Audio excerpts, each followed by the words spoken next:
4.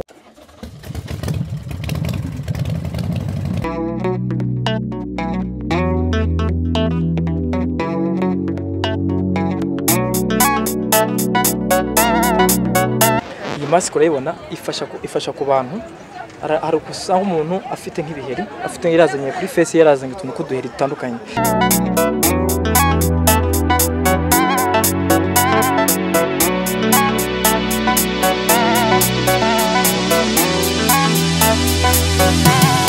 Okay, iyi mitiro nakoresheje mu kuko mbere na mbere ko nsigaye tunabanje kwepia.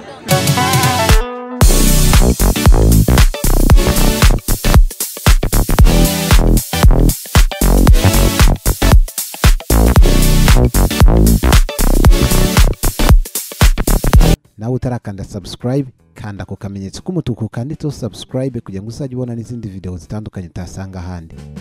Turabakunda.